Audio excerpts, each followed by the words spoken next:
So you have to say something about the podcast? Yes, I'll do the intro and yeah. And we'll take it from there. Absolutely.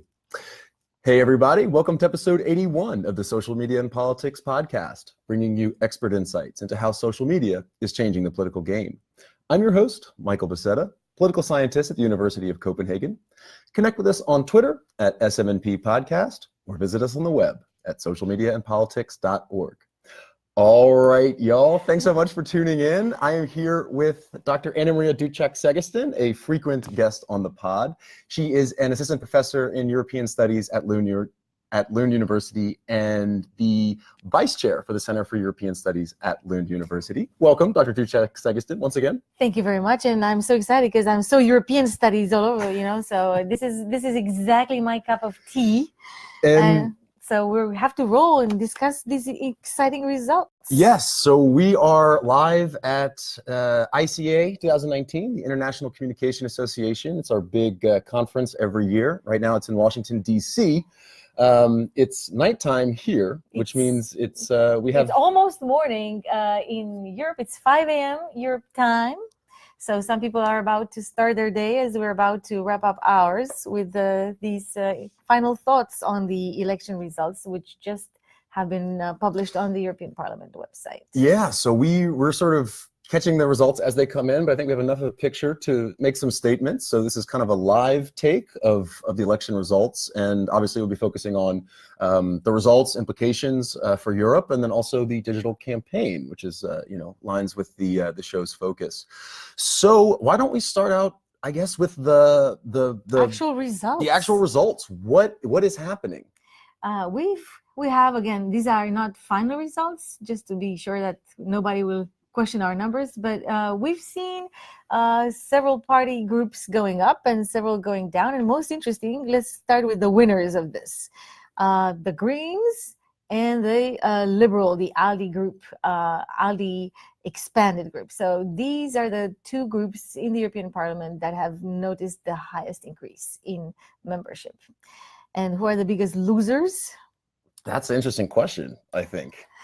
If you look at the numbers, you would see that the traditional parties, the mainstream center parties, both on the right side, center right and center left, have lost almost a similar amount of mandates. The Social Democrats dropped 41 mandates and the European People's Party dropped 42. Yeah, so these are the clear losers. I was thinking more about the populist, the so-called populist, the nationalist wave.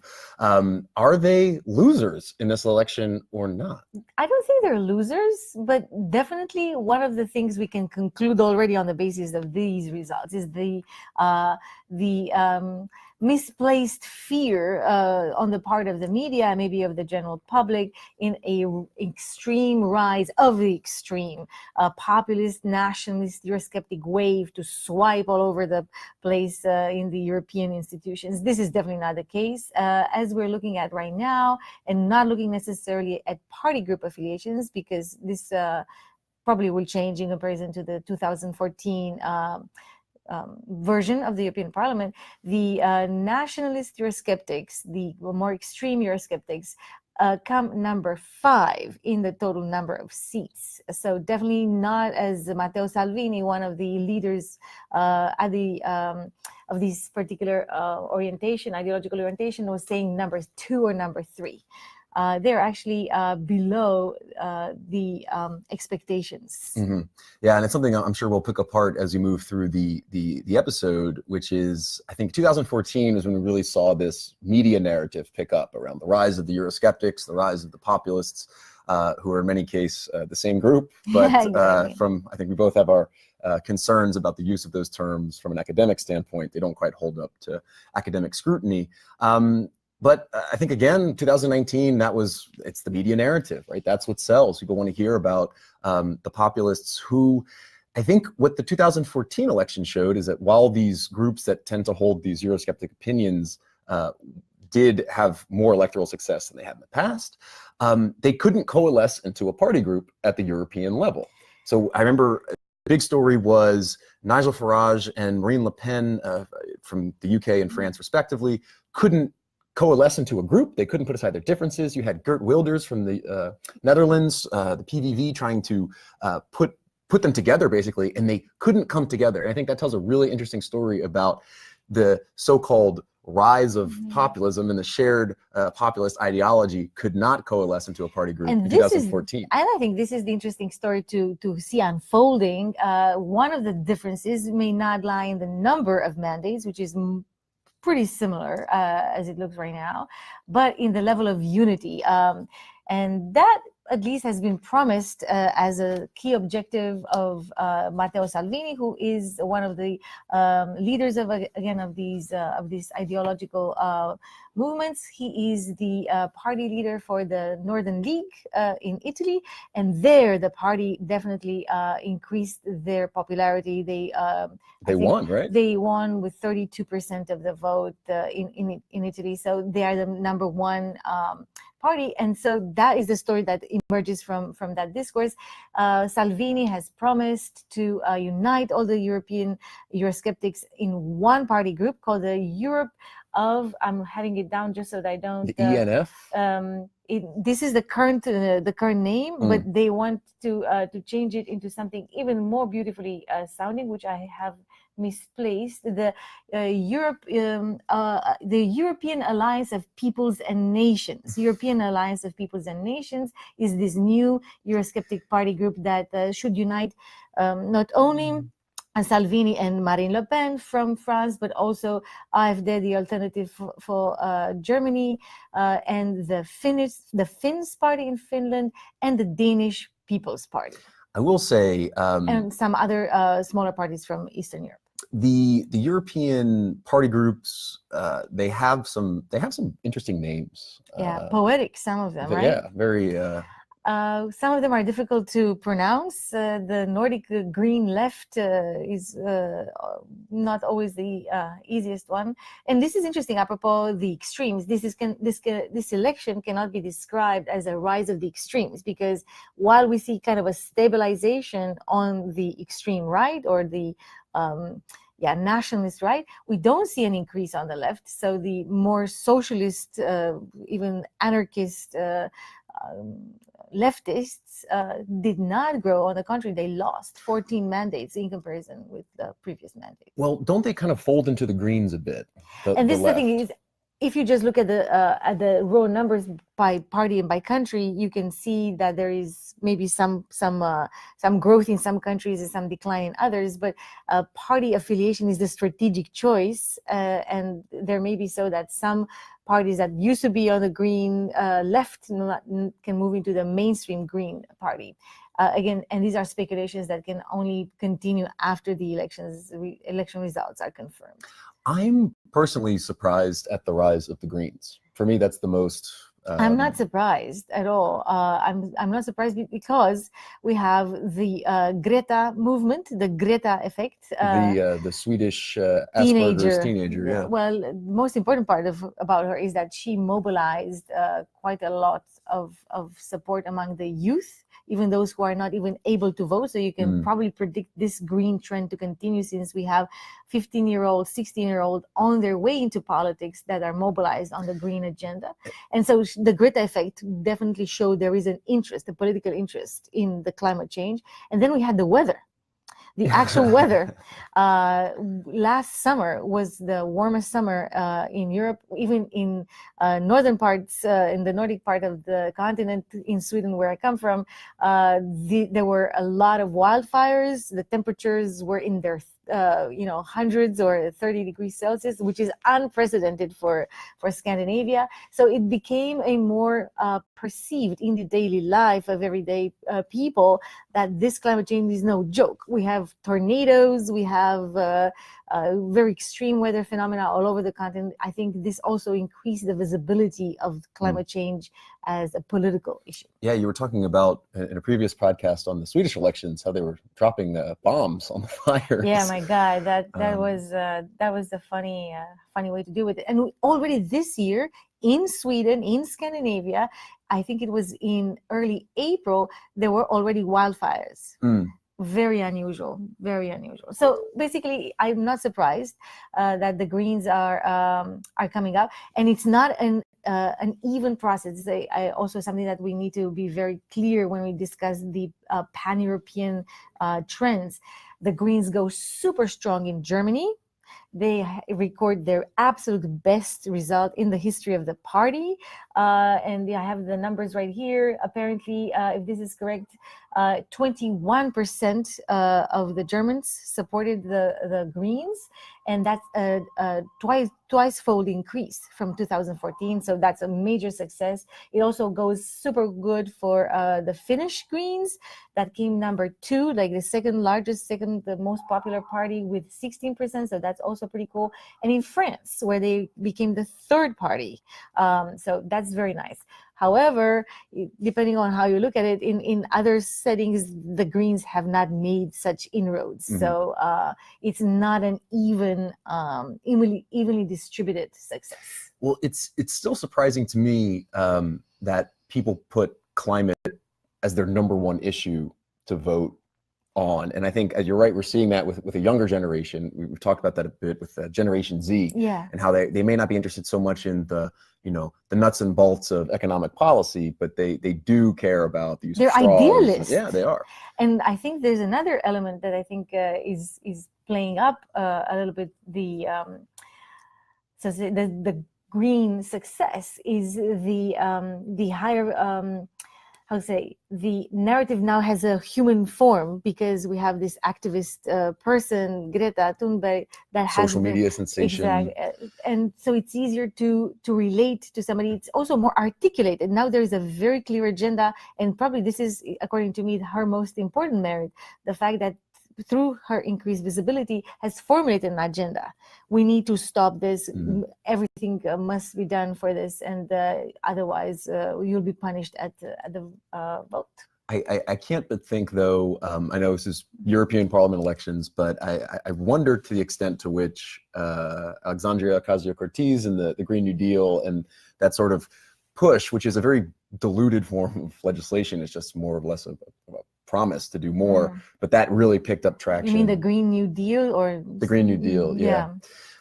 It's really nothing but a piece of paper, but it went viral. It increased the visibility of the climate question, even in the United States, which normally is not concerned. Like, American voters don't often place climate change at the top of their agenda, and I don't think everybody does, but it's the youth, the liberal youth, that embrace that agenda.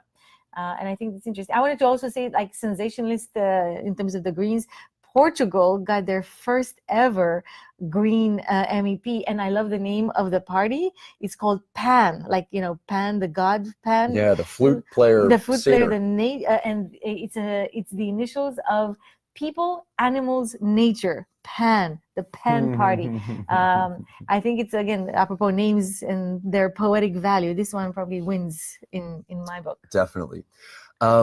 So thinking about winners and losers, there is also perhaps a big winner or loser, depending on how you look at the voter turnout. Yeah. Which was probably will be the biggest story, I think. Well, at least for us that have been monitoring the turnout. What was the turnout figure? 50.95, almost 51%, over half of the European population. And again, I don't have in front of me numbers across the membership. According to a tweet from a Swedish journalist that I follow, it appears that across the 28 member states, the turnout was higher than in the 2014 elections, where it reached a rock bottom level. Slovakia in 2014, 42 point something.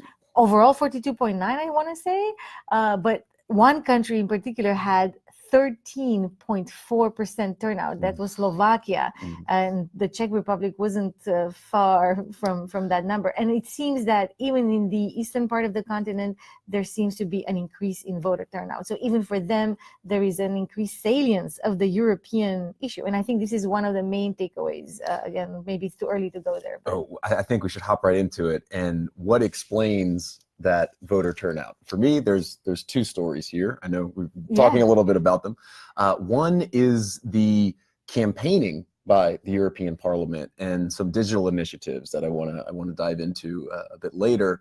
But then there's also, of course, the big B of Yes, Brexit. we can't avoid the Brexit effect, and it's not a short-term effect. Since the Brexit discussions have started, since the media coverage increased, media coverage of European matters, since it became apparent through political discussions that the European Union actually does something, that the European Union actually matters. It's an invisible actor when things go okay, but when things start to be questioned, or things are in motion, and there may be some threat, you will miss it. It's an invisible actor which you don't care if it's there and everything is okay, but once you begin to worry about it, then you'll see it actually contributes something positive to the everyday life, and this, at least in the eyes of many people. So I think we see definitely a Brexit effect. Yeah, I think there's studies that show, and I think the EU doesn't do a good enough job of promoting the positives of the EU, like when they changed the roaming fees. So I think that was one of the best. That was a push from them, right? Exactly. But there's all these things, and there's some research that shows in the Brexit case, if you just in an experiment, if you expose people to positive news about the EU, they won't move from being pro-Brexit to remain, but they'll go from pro-Brexit to don't know. And I think what I'm kind of thinking out loud about is, with the 2014 European Parliament elections, we saw this rise of the Eurosceptic narrative in the media. Maybe 5 years later, we're seeing a bit of a response to that, which is people get mobilized when they say, "Hey, I like the status quo. Things are." Yes, exactly. I think it's simply the Brexit effect consists in a higher visibility, but also in an increased salience of the European Union at a conscious level. And visibility of European actors. I've also seen opinion polls on name recognition, and names like Jean-Claude Juncker or Donald Tusk or even Michel Barnier, who negotiated on behalf of the EU with their British counterparts. They are not necessarily household names by far, but they are known quantities for a lot more Europeans than before Brexit happened. And we see them, I think, the sort of, so-called populists, they make a sort of a career basically out of bashing the EU, this conflict framing that we know works on social media. We know that negativity drives voter mobilization, for example. And I think what I've seen recently is some of these EU leaders going on the offensive. And I've sort of always thought that, like, why doesn't the pro-Europeans attack the anti-Europeans? And because it works. And so we've seen Donald Tusk say there was a special place in hell for people who didn't have a plan about Brexit. I don't have the exact wording, but Jean-Claude Juncker said something that like nationalists, idiots or something, called them stupid nationalists or something. This is the type of stuff that will go trending on social media. It increases saliency. It increases voter mobilization, most likely. And this is the effect, what we see here, of politicization. I think, Peter de Wilde, if you're later listening or watching this, you'll be happy to see your approach being definitely tested and applied in reality. What is politicization? Politicization is it's many things, but in what I'm trying to apply it to here, it means simply that the European questions are no longer technical, but they are discussed along political ideological lines, not only in technocratic circles, but by politicians and thereafter by citizens who these politicians claim to represent. Mm-hmm. So the European Union has become more of a matter of political debate, not just a matter of technical discussion between experts. Which is an interesting dynamic. Again, a lot of this will be thinking out loud as we move along, but so Brexit has been so much in the news, but Brexit is connected to the European Union by proxy necessarily. You cannot talk about Brexit without talking about Brexit, like exit from what? Yeah, exactly. And so even if, and we've seen this in our own research, right, that conversations about Brexit from other member states than the UK create a sort of the conditions for this European public sphere. They Europeanize national public debate. And so even if the focus is on Brexit or Theresa May leaving or whatever, the European Union is either explicitly salient or somewhere salient in the discussion. And named, just and named, yeah. and just that, I think that type of saliency is part of the explanation for why voters now feel that they should take their time to go. And this is also something that, again, probably some people will deplore the picture that emerges from this election, which is a fragmented picture. And this is, again, something we've seen very much at the national level, where mainstream parties, center parties lose votes, whereas one-issue parties or new parties, challenger parties gain more votes. And so the playing field is more leveled between actors who are increasingly of equal size, and they may or may not agree. So there's a need to politicize. There's a need to make issues more salient. And I think this can be a positive outcome of this fragmentation. Fragmentation, politicization, more discussion about the European Union, and more actual debate that will directly pertain to citizens' concerns, because citizens are concerned, and we know, looking also at the Eurobarometer and other opinion polls, that climate change was a concern, but so is immigration, so is the state of public finance of different member states, so was peace and security in the world. So these things are important for the Europeans, and I think it's very nice to see that their opinions are actually represented by this distribution of parties. I think it's a confirmation that this is a democratic exercise. We're seeing this in action. And directly along that point, what do you think about the losers, right? The Social Democrats and the EPP, two large parties that represent the kind of center left and center right, who kind of work together usually when they need to fend off the Eurosceptic threat. They lose a lot of seats collectively. Yes. How do you think that fits into the democratic ideal? Is it more democratic that more opinions are respected on the fringe in terms of climate, in terms of Euroscepticism, in terms of whatever it is? What's the implications of these big parties losing? Well, it's a very big question. I think at the level of the European Parliament, we're not looking at one party. It's a multitude of parties. So the Social Democrats, the European Social Democrats, are basically a federation of social democratic parties from across the European Union. The same with pretty much all the other parties, European parties, and the European party groups are European Parliament party groups are yet another exercising coalition making between different national parties. So we're not talking with a unitary voice. However, I think it's clear that Social Democrats are not performing very well at the unitary level. However, in Portugal, they came number one. In Spain, they came number one. They performed well also in some other countries. I'm thinking also of Sweden here, where they also came number one. So they're not really dead. It's said that this trend is not even. The Social Democrats in Hungary, the Social Democrats in Poland, they were not very successful. So that basically draws the balance down. And that's why it's always important to see the process in perspective. The same with the EPP.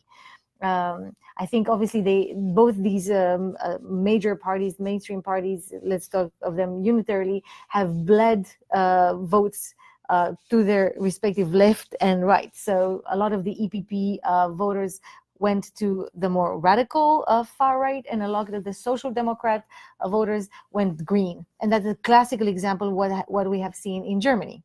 In Germany, the SPD has not delivered very good results because a lot of their voters went the green route this time. And I can't help but think how that dynamic mirrors what we see in national politics as well, where major parties, I mean, speaking about mostly in European countries with proportional representation systems, the mainstream parties lose. You have these other, they might be fringe, they might be sort of just spin-offs of the mainstream, I don't know. I kind of like how there's more diversity in the parliament, but I wonder to what extent that impedes policy making and day-to-day functioning.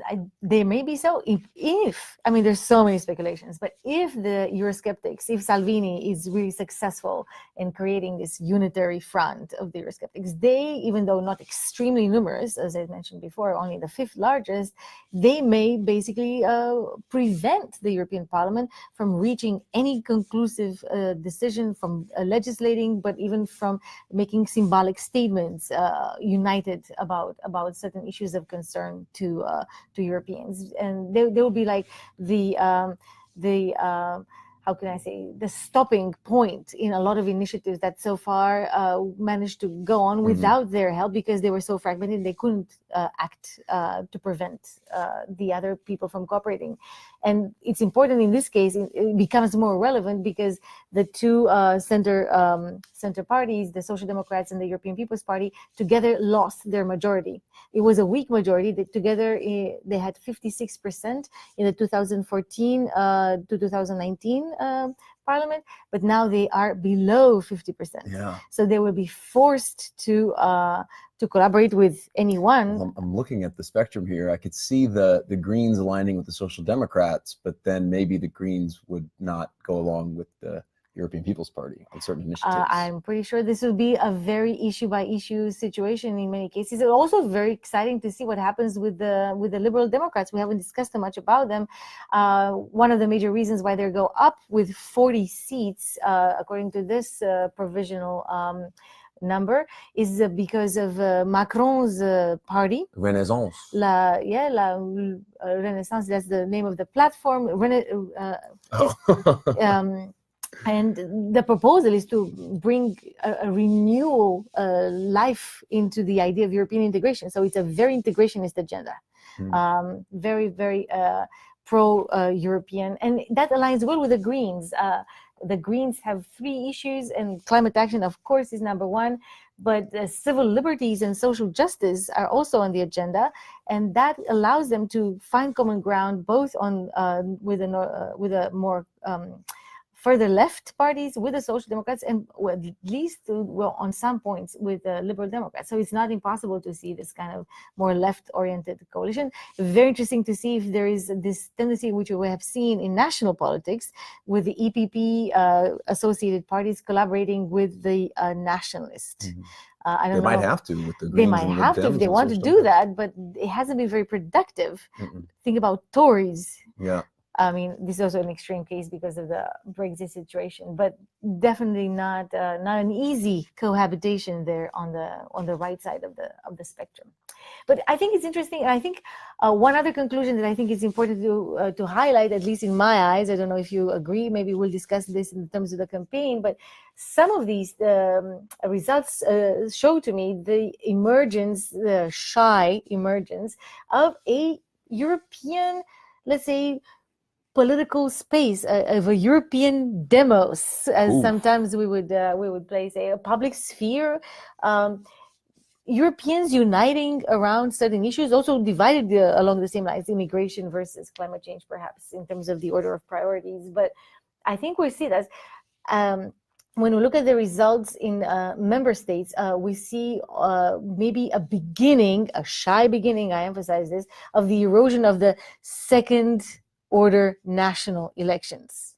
Maybe it's not second order national elections. I think definitely we see this in three major countries. In Italy, where it was very much a play between the Northern League and the Five Star Movement and the Democratic Party. So that was definitely national politics, and Salvini was very clever at positioning himself there. Very much so in France, explicitly by Macron. Macron said that this is an election about which kind of leadership you want, which kind of Europe you want, and you want me or you want Marine Le Pen. And the public said, we want Marine Le Pen, but the distance is not so much. Marine Le Pen's national rally. Thank you. New name, same thing. From the National Front.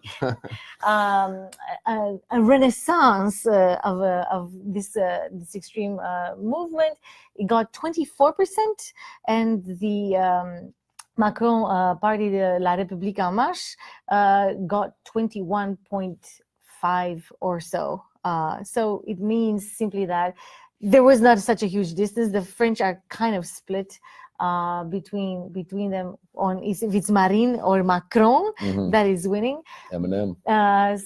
But definitely that was a case of a national election. And also in Greece, where Alexis Tsipras from Syriza said that if they are not winning, which they haven't, new elections will be organized, and it's happening in the fall of this year. They had to have them before September or something. There's definitely changes happening, but otherwise I think there's much more going on in terms of a pan-European discourse. Can I also say one final thing about the Nationalist Party, a country that we don't often talk so much about, Romania? Romania actually also sees a very interesting development, because a party that is a junior party, a party without any government experience, without any parliamentarian experience, registers 23% of the vote. This is a major entry, like from 0 to 23%. I think this is also pretty interesting. The USR will join the Liberal Democrats, the ALDE group, and they also contribute an important number of mandates, and also signals a new trend in East European politics, where disaffected publics don't exist as much as before, but really we see an engagement on the pro-European front. I'm curious to get your take on, speaking of Eastern Europe and looking a little bit at the nationalist parties. We have in terms of who won, I think it was Italy, France, and Hungary is where the nationalist kind of anti-immigration parties had won the election. In Poland too, the PIS went constant to like 43%. They're not as radical. Right. It's hard to place them exactly. They're not as radical, but it's possible that we can associate them with this trend. So they also are the major winners. And my question is, I guess, because when you look at the map, in terms of who holds the most seats, if Brexit happens and they leave the EU, and there's all sorts of speculation because of this election about whether they will or not, if the UK were to leave, then you would have, I mean, you look at the big players that really control most of the decision making. You have punch up their weight. You have France, Italy, and Germany, right? Germany having a huge win with the Greens. Italy and France, big wins for the but also the Merkel's party said it was the major winner. So the Greens came number 2 in Germany. Oh, okay. It's been fluctuating as we've been. Yes, exactly. So, but they lost. They lost percentages. So how do you think that squares at the European level when you have France and Italy that have these nationalist representations in the parliament? Because I'm thinking, usually we think of European politics in terms of France, Germany, and the UK as the big players. So if they leave, then the prominence of Italy comes in, and I mean, these are the biggest economies. It's very complicated to make a. I really don't want to go there. It's so much. It's so complicated. But we should definitely say something about what happened in the UK, because also there we've seen a major upset of anything we know, because the Tories got, again, I'm not having maybe the absolute latest numbers, but they got something like 9% of the vote. I mean, this is basically in direct parlance, them being wiped out. And the major winner is obviously the Brexit party. Nigel Farage proves again and again his European funding line for doing nothing. For being an open critic. And again, one can talk more about that, but clearly the Brexit party that doesn't have much of a platform is the number 1. And then the Lib Dems, the very clear pro-Remain party, they also make a spectacular election success. I wonder very, very subtly, again, Nick Clegg, former Lib Dem leader, now at Facebook doing public policy with the European Union. I wonder if he's got his victory tentacles in the parliament now. We'll see. I think this is clearly, again, a national vote. Like, it's a Remain versus Leave. And Corbyn is calling for another, either a second referendum or a general election, as these elections being basically a Labour has also been punished pretty bad for being ambiguous. But it's very, very interesting to see. It basically shows again that the European elections very hastily organized in the UK, with a lot of EU citizens not allowed to vote because of administrative failures and so on. They nevertheless show this kind of picture where traditional parties basically are exiting the main scene, and one new party and a usually marginal party take the center stage. Also, let it be known, as you were talking before, this event, that it's not the regular UK election style. This is not first past the post. Yeah, it's a parliamentary system. It is a majoritarian system, so that's why we have a different landscape. Also, the Greens got some votes in the UK as well. So it's interesting to see that more diverse picture emerging when given the chance by the electoral system. So maybe one of the unspoken winners of this election might be McDonald's and their milkshake sales, which have been skyrocketing. And by the way, now that we talk about this, the independent candidate, Robinson, who was the most extreme voice in these elections, did not make it. So he will not be a member of the European Parliament. So again, there was no room for this type of candidate, this kind of extreme rabbit discourse. I think we should. I know it's difficult to get to figures on this, but looking at the Central Eastern Europe piece, we see Viktor Orban and Fidesz as winning their. They won over 50%, which is perhaps unsurprising. Poland also a very strong showing for the nationalist parties, but most of the Eastern Bloc seemed nothing. I mean, they're sort of dealing with. They're kind of split between, you have a climate up in the Nordics, and then you have a bit of economic concerns, but generally and kind immigration. Kind of pretty level. I don't know if that's a correct state to say, but people have a mixture of concerns there. There's obviously Russian interest with these countries being former Soviet blocs, but we'll see how those results roll in, but nothing too spectacular in the media in terms of what's going on there. Nothing totally unusual, except for this Romanian new entry on the political stage. Well, I wanted to also say, to support my idea that maybe we're entering into this new Europeanized politics, like this is the first step in that direction, is also that for the first time, we have two explicitly transnational parties that make it into the European Parliament.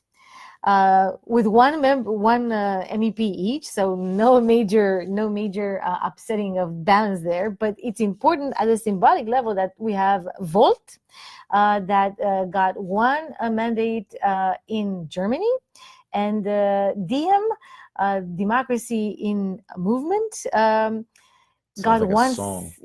Poetry in Motion. Something. Yes, kind of like that. Well, they claim to be a more alternative party. So DM got one seat in Greece. So we have two transnational party MEPs entering the stage, and of course their agenda has been to promote a more integrative view of European politics, not thinking basically of the European Union as a single constituency, which is an interesting discourse, an interesting proposal that nevertheless got support. I was looking at the numbers, and the candidate from Volt in Germany got almost 290,000 votes, which is not a small party, which didn't have campaign financing and all that stuff. So I think the trend towards more transnationalization, more Europeanized politics is just in its infancy, but it's not there to go away. Interesting. So that's kind of the hardcore election breakdown politics piece. Key takeaways? In my opinion, again, main thing, the Europeanized dimension. No major Eurosceptic win. Possibly a more coalesced bloc. Possibly not. I'm still quite skeptical, knowing the internal fights between these people. Fragmentation and higher voter turnout, which has to do with Brexit increase in visibility and politicization. And I think we'll see, I mean, at least till October 31st when they're slated to leave, we'll see that the excitement continues. The excitement continues. It's also great for our research on Brexit, which Yes. is taking a little longer than expected, still relevant.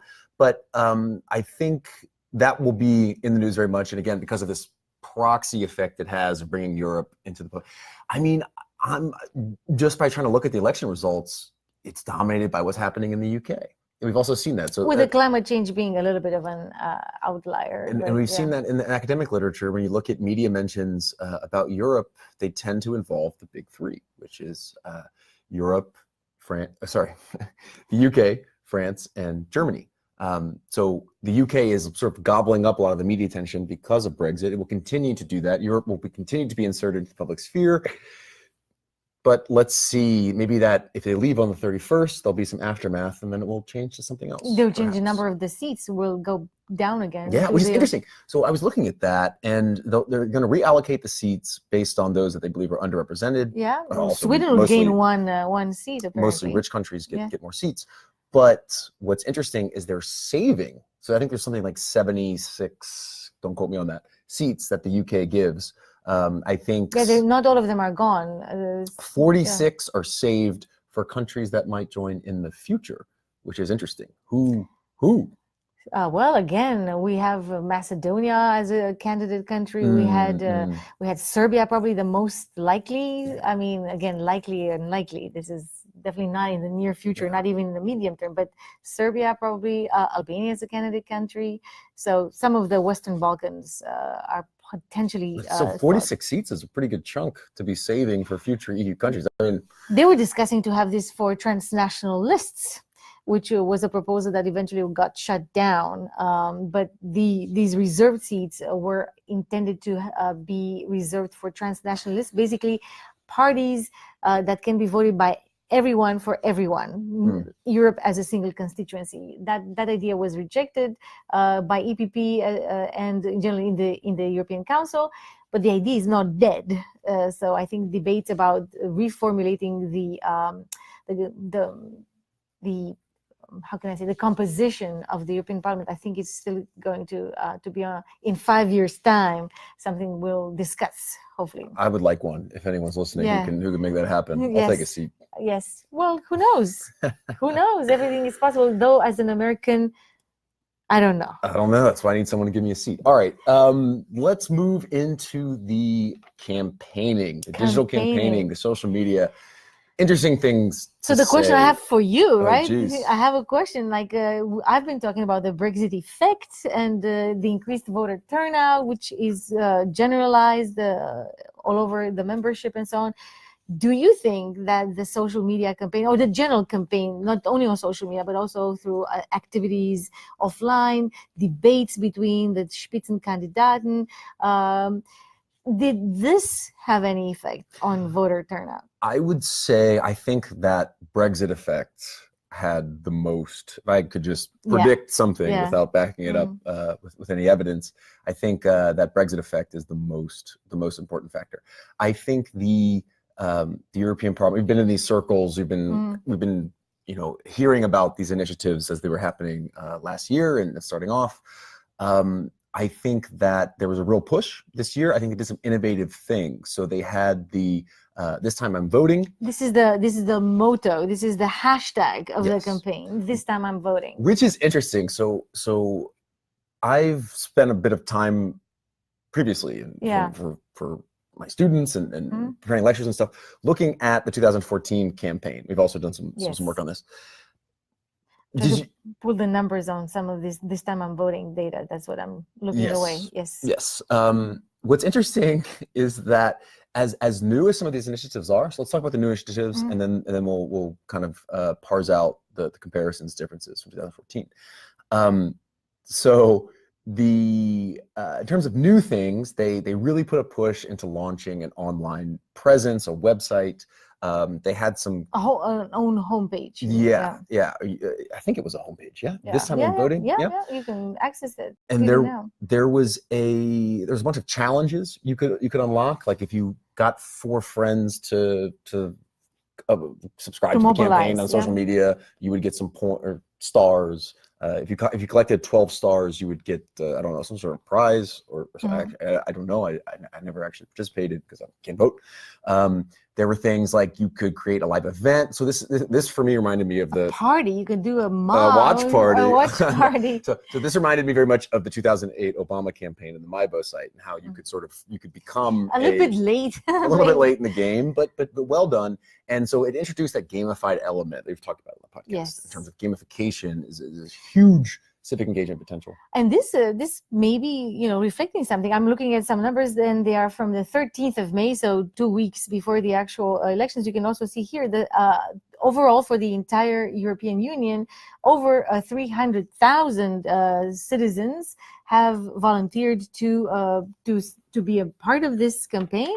And about 8% of them, 24,582 at the time, became volunteers, organizers of these very localized events. I think they report on the website total number of people who've engaged. I think it's 350,000 in the meantime. So it's been up in about 2 weeks, which makes sense in the context of the election. Quick plug for if you want to hear more about the kind of design of that for the EuropeCom podcast, episode 1, interviewed Stephen Clark, where he talked about this. And I was asking him some questions about it, like, this time I'm voting. Why was that chosen? I think it's interesting, actually. 2014 campaign, their tagline was, "This time it's different." This time is different. So now it's "This time I'm voting." And there's some interesting... Much more proactive, right? It's an action-oriented hashtag. So I went back and I listened to that interview just to get some ideas about what one of the drivers of that campaign was saying. He said it's shareable.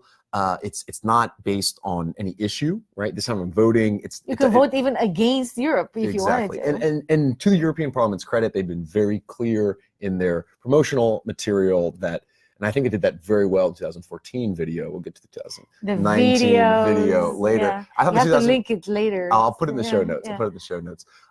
The 2014 video showed if you're up for blowing up Europe, then vote to do that. And I enjoyed that transparency. But this time I'm voting. It's not polarizing. It cross-cuts demographics. It's shareable. And interestingly, from a political science perspective, it's a bit of a shame. It's like a shaming element to it. It's like, I didn't vote last time. And your duty as a citizen. Yeah. And actually, field experiments from the United States show that shame is a driver of mobilization. So there's this famous study by Green and Gerber, I think it is, or some of these classic political scientists. And they looked at so they did direct mail campaigns to citizens, and they used public voter records, which you can get in the U.S. Like everybody around you. So they had one condition that was like, we're going to tell your neighbors if you don't vote, and then those who they thought that their neighbors would know were out to vote. So basically, long story short, the shame element, if you shame people into not voting, this was a conscious choice. This was a conscious choice from the "This time I'm voting" campaign. No. Well, maybe it was. Maybe it was. But I'm just saying. If in the interview. No. The shame part is more like it seems this was a good strategy to do. This time it's different. Is kind of like, well, what about the next 40 elections? Voting is very. Well, of course, it's vague because what are you voting about? But maybe that was also part of the idea. I also thought it was very nice to have these micro influencers in action. I know you've been talking about this a little bit more. So can you tell everybody what are micro influencers? In this term. So it's funny. I when I talk about micro influencers in the context of a larger presentation, everyone loves the micro influencers concept. I got to give full credit. Tom Lillywhite, who we did an episode, I think it was back in it was around episode 40 or something. Historical. Mobilizing the pack. So Tom wrote a great piece about micro-influencers, so I borrowed that from him. But who are these people? Micro-influencers is the idea that, there's a lot of talk about getting a YouTube influencer to promote your content. Too excited. I'm going to even take off my Oh, wait, the microphone's attached to your jacket. Don't do that. Don't do that. I can't do it. Okay, you can take it off now. You're good. Thanks. All right. So the idea of micro-influencers is that you're not trying to get, I don't know, who's an influencer? Kim Kardashian. Kim Kardashian. Well, yeah, she's major. But the idea is that within your own social network, so everyone who is on Facebook or Twitter, are networks. A small portion of those networks are very close friends. And when we share something on those networks, we actually have some persuasive power of people at least listening to what we say. So the idea is that you can, as an organization or a campaign, you can have, when people start sharing things within their networks, they can become micro-influencers. They don't have Facebook friends or pages numbering in thousands and thousands. So you could be unpopular and still be a micro-influencer. You can have like 500 friends or lower. Yeah, and you might influence 20. So you're a micro-influencer, but this is the idea. I mean, this is network effects, basically. And this is the idea of authenticity, right? Also something that we've been talking about. And generally, even at the ICA conference, a frequently used keyword. And I think this is a very nice move from the European Parliament, not to come with this impression of propaganda. Oh, we're here at the European Parliament and want you to vote for Europe. But like, we're not telling you anything. It's trust your friends. They tell you something. And we just help people who want to do this to be informed and distribute correct information. So that was also, I think, a way to combat disinformation, misinformation, by providing citizens, particularly those citizens that had an interest, expressed an interest voluntarily in European matters, with the appropriate correct information to further spread in their own networks. Yeah. And and I think that I lost my train of thought here. Sorry. What were we talking about? We're talking about micro-influencers. Micro-influencers. And we're talking about Authenticity. disinformation. Oh, no. I wanted to plug upcoming podcast episode. I'm going to record it in a couple of days with Authentic Campaigns. Authentic. Who does social media it's in the name of the company? Exactly. So a social media firm that does paid social for Kamala Harris. So we're going to break down what is Authentic Campaigns, and that should be an exciting interview. I also asked Stephen Clark, who's doing this campaign, about why is the European Parliament campaigning for voter turnout? This is something that should be left classically to parties, whether European or national. And his response was that the European Parliament by design is a very difficult organization to understand. I mean, I studied European studies in your program. You've been teaching European studies, and still, like, that was my master's degree, and it's still difficult to understand for someone who studies that. So they put money behind these paid promotions in order to make it more accessible. And also, there's an interesting element between the EU level and the national level, which is, if you leave the campaigning to national level politicians, they're most likely to campaign on national issues. So you need the organization itself to project a message that's nonpartisan, get out the vote, increase turnout, 50%. And they did this with the help of a video. What do you think of this video? God. The video. Choose Anybody your out there future. have seen the video? You, the video. What do you Choose your think? future. I wasn't a fan. Why I wasn't not? a fan at all. I mean, so the video, just to give a quick background to what it is, if you haven't seen it, I'm sure most listeners here have seen it. How many people have seen it? Do you remember? Yeah, I have the stats. Millions. So the content. Let's do the content first. We're going to do the sharing numbers first. This video had 34 million views on YouTube. 34 million. 34 million views on YouTube. 14,000 likes. 4.4 thousand dislikes. So a good like to dislike ratio, not the best, but people supported it. Had 101 million views on YouTube.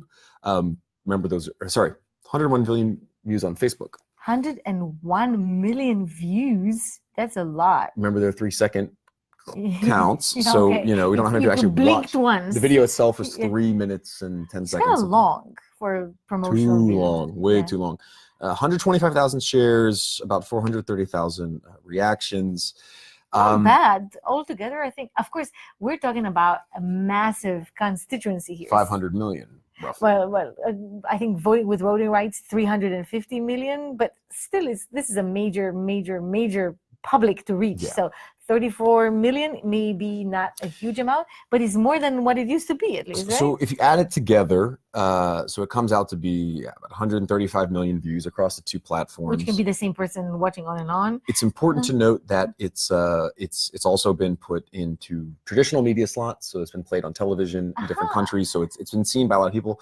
Euractiv recently took this, basically 100 million views, and I think very erroneously, and I'll just go ahead and say, very much to their discredit, stated that the headline of the article is 1 in 5 Europeans saw the video, which is, it's 1 in 5 of the, in numbers, but there's no way to say that. So overselling the success of the video, very high production value. They got some, I think it was a big French producer to do it. I didn't even know who did it. I mean, like from a visual standpoint, it was a very good, very authentic, very well produced. And let's get into the content. You turn it in, you turn it on. Too authentic. You see a fetus. It's actually live footage of childbirthing. And the idea. You see the pain, a lot of pain. Childbirth pain. A lot of music reminded me of the Mad World, Donnie Darko, like, and very dark, just like dark. Yeah, what was darker than Game of Thrones. darker than Game of Thrones. It was definitely not easy to see in the beginning. Like not easy to, not because it was painful, but because it was hard to distinguish what was going on the screen. But then it became lighter as the child is being born. The child's born about minute 120. Yeah. The child comes out, and then still not very. I see this motif because I recently rewatched the 2014 promotional video, and there also a child is being born. So funny. So maybe the European it's actually hilarious. So 2014, they had the Act, React, Impact campaign. Similar. This time of voting. This time of different. This time it's different. This time whatever. The beginning of that video is exactly a childbirth. So they seem sold on this time, fill in the blank, and birthing as a thing. And it's future oriented. Everybody likes babies. Everyone likes babies, but they don't like babies in umbilical cords and this medical aspect. Blood. But it's not so much the babies being born as it is the women in labor that has to be off. I think to an extent they're trying to break taboos around feminism and childbirth and these type of things. I think there's a woman movement to it with Me Too and all of these things. At the same time, women make Europe. I wonder. I mean, I think you're reading too much into this. I think I am, but I thought a lot about it because it was their big push. Super successful on social media. I mean, of course, there's a lot of paid promotion behind this, which I think they didn't do in 2014. Their Act, React, Impact video, which I thought was much better. Shorter for sure. So about a minute long. Had 1 million views on YouTube compared to 34 in this new case. And it received just literally a fraction of the engagement, like 1,500 shares compared to 125,000. But I thought it was a better video, not necessarily for social media, but I just liked they included all these different perspectives of what's possible to vote for. This particular video, this was a more storytelling approach. That one was more fragmented, and this is more storytelling. It's more storytelling. It's a more emotional appeal. Emotional, yes. And I think we have some slides from a campaign where they're going for strong emotional messaging, but it's not suited for social media. It's too long. It's too. You mean it was more TV or more? I don't know. I don't know what it was. I thought it was like it's a well-produced product. There's no doubt about that. But in terms of like garnering virality, I'm sure people who are defending this can say we got the virality with our paid promotion. But I didn't want to see that. It was too. It was over the line in terms of too much pain. Yeah, and okay, so there might be some critical listeners who say, okay, this guy's a man, and you know he's watching childbirth. I don't want to see babies. I don't want to see cows being born on YouTube in this real life footage. It's almost like it was too serious for me in the context of. Well, I think they also wanted to emphasize the difficulty, and I think that we make this Europe together. And it's painful. It's nothing like a walk in the park. This is hard work, and I think that was also the message textual, like with the voiceover, which was a child this time. It was also quite cute. It was the child that was being born, telling something to the future. It was interesting. Definitely worth watching. I would love to see actually the voter turnout by gender. Do we have it actually? I think. No. There was something on I think it's gender the MEPs, somewhere. MEPs by gender. That's what it was. I'd love to see whether that maybe galvanized women vote. which is huge also in the United States in terms of that's the key. If you manage to demographic. get them to vote, definitely. But this was just one aspect of the social media, right? So what else is happening on social media? If we look at campaigning and social media, there was it's hard to, there's the ad archive you can go and check out on Facebook to see what parties were actually doing. I looked a little bit around at it, but the interface is still quite bad. So it's I looked at some European Parliament ads that the ad archive was saying was targeted in the United States, which makes no sense. So I don't really want to report anything from there because I don't quite trust it. At least when I was looking about a month ago. But there was an interesting case where Facebook put in a new policy in order to combat disinformation, which was, if you're going to run an ad, you have to be registered in the country that you're running the ad. So if you're a transnational parliament or European party group, then you have to be anchored in local. You can't be anchored in every country and register in 28 countries to run one ad. So that actually drew a lot of criticism from people working in the institutions, not just in the European Parliament, but the Council, the Commission. Because they themselves could not. They could not run the ads, and we'll be talking about that in an upcoming your podcast episode. Too many upcoming episodes. So make sure you're subscribed.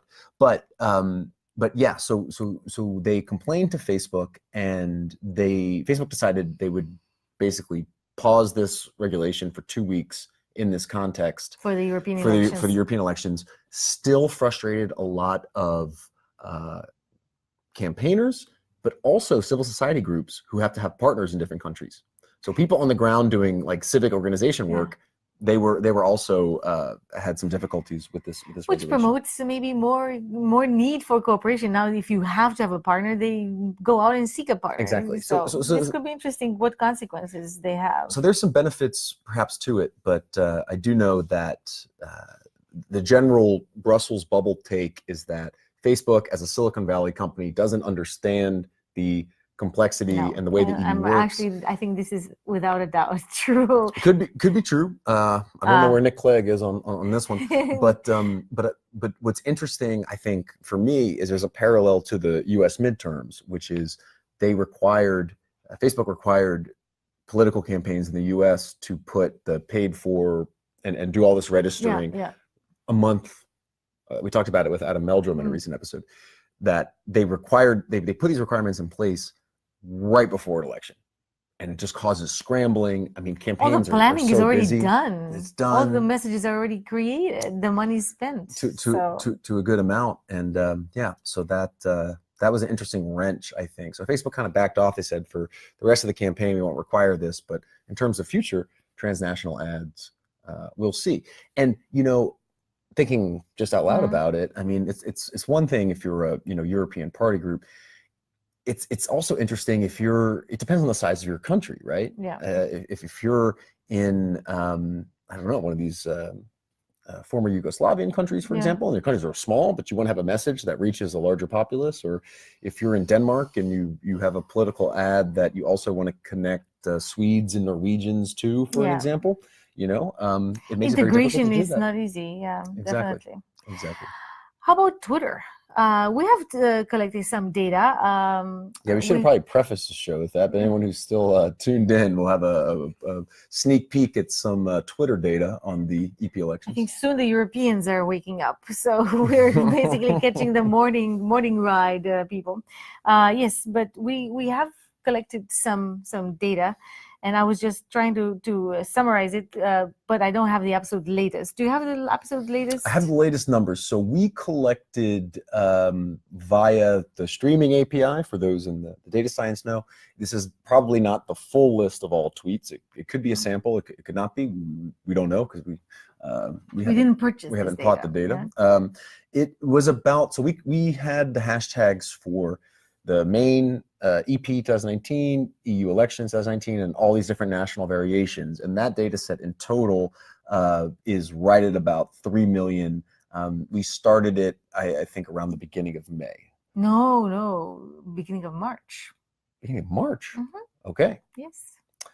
Well, I checked. Touche. Yeah. Now it's confirmed. But 'cause we I definitely was- we definitely saw about in just the past couple of days about 1 million Yeah. tweets. It's about 1/3 of the data coming from the past week of the election, which makes sense. What we see in other So contexts. 3 million. 3 million overall. I was looking again, probably just before coming to ICA, so that's less than a week ago, at some of the hashtags that hashtag co-occurrences, what type of content basically is indexed online. And I was trying to disentangle this via language. And again, no surprise, English is the dominant language. We have at the time over 1 million tweets in English, and about 250,000 users, individual users. It's about four tweets per person. Kind of like that. Of course, not evenly distributed. Could be some bots in there. We haven't parsed it yet. No clean data. This is the dirtiest version of the data, and it's interesting that if you select English language, the most popular hashtag, which is not one of the keywords we were looking at, so not the EP elections or EU elections, all these things, is Brexit. Mm-hmm. So in the English discourse is Brexit, and several other national UK, hashtags come up, like Remain, People's Vote, Leave, Labour, and so on. So they were very UK based, even though English is the lingua franca of the entire internet. It was actually, if you specified the language, a very much UK based politics. And even the parties that were named in English were the players on the UK scene, like the Brexit Party, Conservative, Lib Dems, and Farage as the politician of the day. Farage Barrage, that's what they say. Also some media channels, BBC and the Mar political show were the most popular. Bill Maher. Yeah, and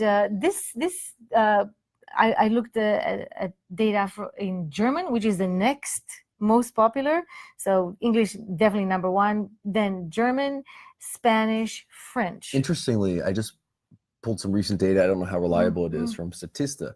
Their 2019 data shows that Spain is the most populous Twitter users per population, behind the UK. So the UK is about 14% of the population on Twitter. Spain's about 6%. Germany did make the top 10. I didn't pay for the premium to see where. But interestingly enough, so in our political focus data set, Spain has most users, but not as many tweets, whereas Germany has slightly less users by like 2,000 or so, but more tweets. So the German Twitter sphere is much more active.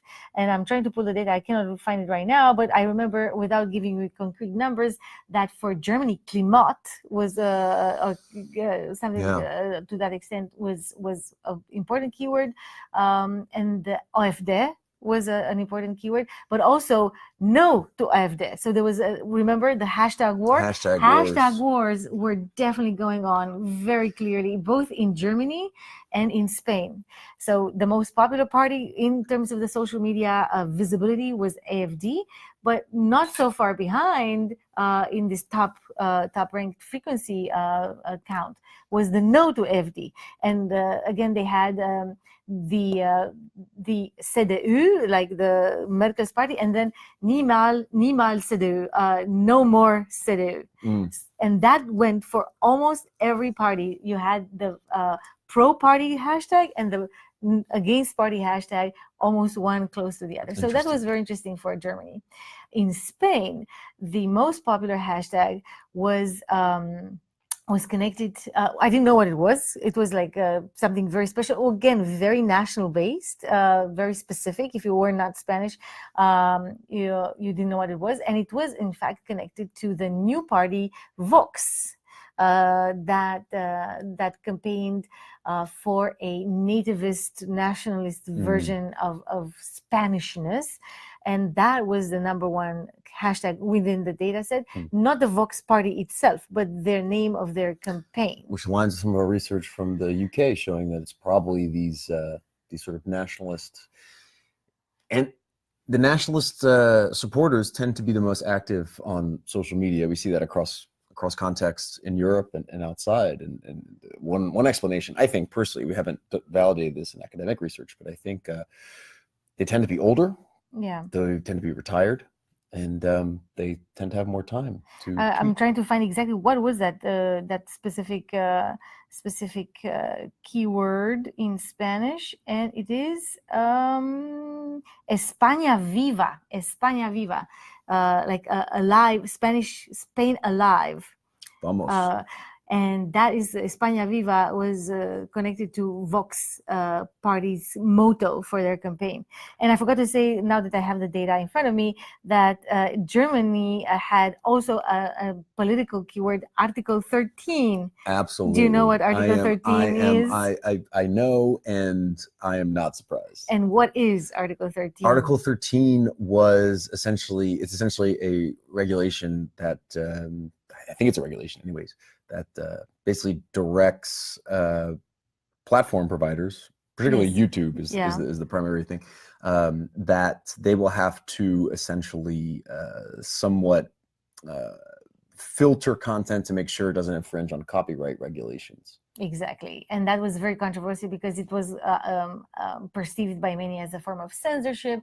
It was also perceived as prohibiting any kind of creative use of existing content, like all memes would be banned because of this. And it was definitely a matter of discussion in Germany. It's interesting, the dynamic, because we know that the Germans are super concerned about data privacy and internet. They get really passionate. I know this from some Germans, I'm sure you do as well.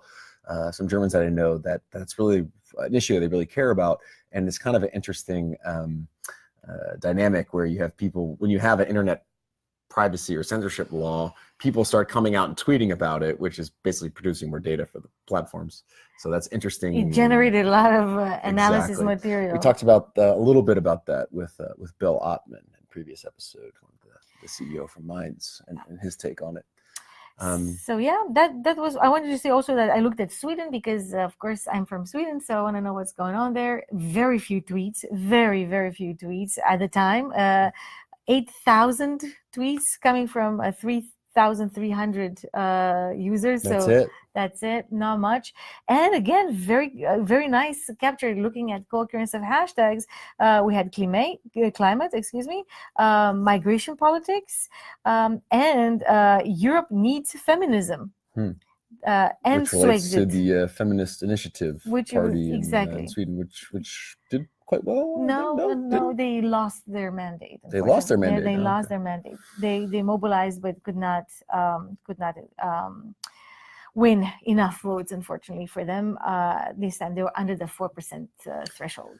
So that's basically, I wanted to say that one general takeaway from this is that these language selections, these language clusters, reveal a national debate. This is a national debate. It's clearly something that, it's, in terms of what I was saying before, is this a Europeanized public sphere, Europeanized political space? It is. At the same time, it is very local. It also appears that this time I'm voting hashtag appeared across all these national clusters, which maybe goes to show, again, what we talked about, that they really had a reach for all Europeans.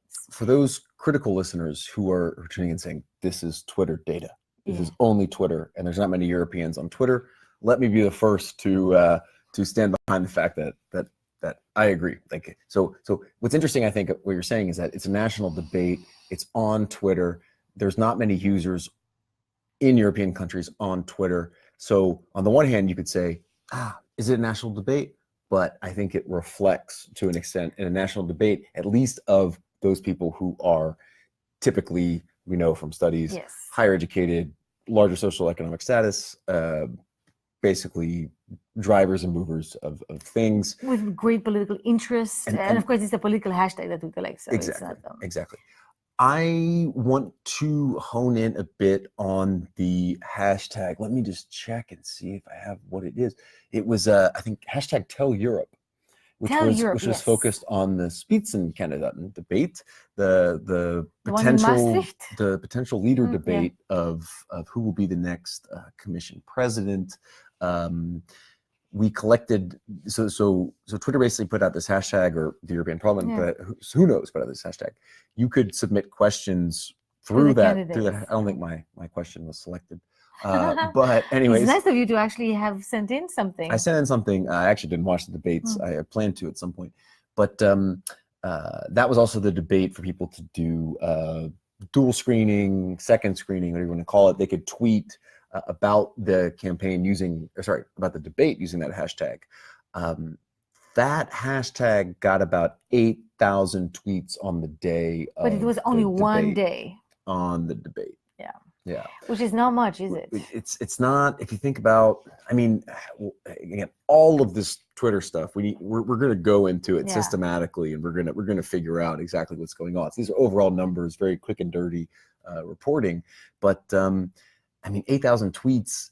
If someone's dual screening a debate, they're probably tweeting multiple times. So I have the users. I think this is from memory. I think it's something like 4,000 or 5,000 users tweeting 8,000 tweets during a debate about who will be the commission president for a quite large body of people and a very influential.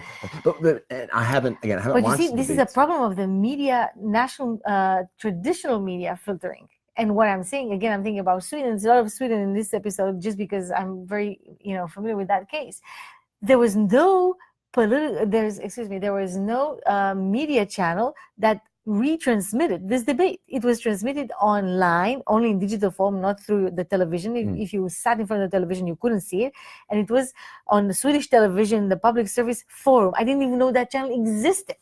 And I like to watch television. I like even political television. Yeah, and so this is a very obscure, they could just as well not send it at all, right? So it is, the fact that there were so few people that participate in dual screen is that they couldn't watch it. Right. They had no access to it. And that's super interesting because so I don't own a TV, for example, right? And there's a lot of interest around. We were talking about this in previous episodes about OTT campaigning, over the top, where you're putting ads into streaming services. There's a lot of free streaming services, Pluto, Hulu, that insert ads. And campaigns do that. They insert ads because you get good data on who's streaming versus who's watching television. Digital ads. And so with the national media filtering on TV, you can get the older voters who are still watching TV, and those are the ones who are more likely to vote in most cases.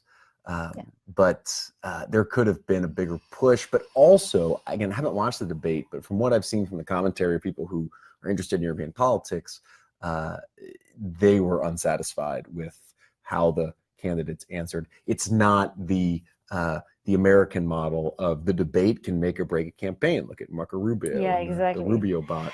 It's also, I think it's an attempt to make this more accessible to the public and to connect citizens with the president of the Commission, which is a sort of executive body of the European Union.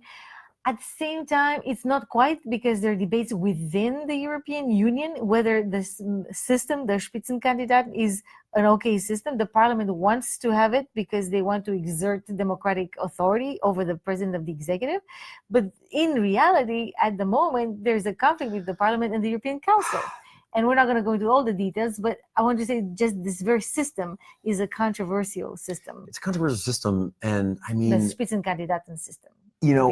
This is actually an interesting point. I'll think more about this as we move along in the series. Is both what, for example, the guy I talked to doing the European campaigns, but also in some material that'll be coming out in the future on the podcast, is that digital is one part of the overall press media releases, as they say, quote unquote, the bread and butter of what they do, right? And so if actually the parliament wanted to make this debate a salient thing, they're limited in terms of what they can do in terms of national filtering. But at the same time, there could have been a bigger push behind the debate. There could have been perhaps really hard questions. It could have been shared around the social media accounts. I don't know to what extent it was. It doesn't seem to me it was announced, like the Spitzenkandidaten is really a push from any institution to bring it, basically. It was definitely something that it's uncertain. It was a lot of uncertainty around it, and the national broadcasters had to decide whether or not they want to prioritize this, and they decided in some cases not to. In some cases they did, and they did get more engagement. I think in the Netherlands, because this one was taking place in Maastricht. I think there, because it was in the Netherlands, and because one of the leading candidates is a Dutchman, Frans Timmermans, then there's much more incentive. Yet at the same time, this So the this role of national debate, politics is not gone. not Yeah. of course not, but I think this debate coincided with, I don't know what day it was on, but it coincided with Eurovision. So we saw some interesting from the 8,000 tweets that were that we collected. There was a lot of climate and green wave, which I think is interesting. Yeah, so confirming green what we wave see, being a yeah. climate wave, kind of playing off the blue wave in the U.S. midterms, progressive politics sort of connection there. Interesting. But yeah, just not, I mean, 8,000 tweets for a debate that, you know, of course not 500 million people are going to tune into, but this Twitter population, small in Europe, understandable, but 8,000 tweets. Man, Well, we'll that's see like a bot. Yeah, You know? and none of this data is filtered, so bots may very well be some of these numbers that we present to you. I mean, Game of Thrones, 17 million, something like that. Viewers. That's a global phenomenon, literally. Probably also more entertaining. Than well, maybe not this season, but previous. Very dire, as I understand. Very gloomy. Prefer the European reality to the absolute bloody mess of the Game of Thrones. But yeah, this is kind of what we can talk about when it comes to the social media landscape surrounding this. There's definitely much more information and definitely more analysis to come in future papers and reports that hopefully both us and other researchers are about to generate. So again, stay tuned for more. But this is just like some hot off the press initial impressions. I didn't think we'd go this long on the AP elections. If you're still tuning in by now, you're really interested in the topic, or I don't know, maybe you. Who knows? You have a long commute. You're on the train. But anything else for the wrap up? Can we see if there's anything else? I think we covered most of what we had planned, which is basically results, some data, thoughts on the campaign, transnational parties and lists. Yes, we did. We got into that. Eurosceptics covered them. And social media landscape, we did also talk about that. So I think we're about to say good night. We'll wrap it up from Washington D.C. or good morning Europe. Yeah, absolutely. So thank you so much for tuning in, and stay tuned. Lots of pods coming your way. Actually, I know I will plug a couple of pods that are coming up dealing specifically with European issues. One is the next one will be with an Italian campaigner digital campaigner for Matteo Renzi and the Party Democratico. So we're going to dig into Italian politics, which are huge, I think, in this election. We've got people doing Donald Tusk's social media account. We've got a study mapping migration narratives across Europe ahead of the election. So a lot of EU-focused stuff. We also got American campaigners coming on. So something for everybody. Really some great content coming up. So stay tuned for that. Subscribe if you're not already. So thank you for those who are up periodically with us, and you'll see and hear a more edited version of this at some point. We'll see how much it gets edited. I think I'm ready to sling it out. But yeah, let's tune it down. Thank you so much, Dr. Dutceac Segesten, for coming on the show. Thank you, future Dr. Bossera, and thanks to everybody who tuned in.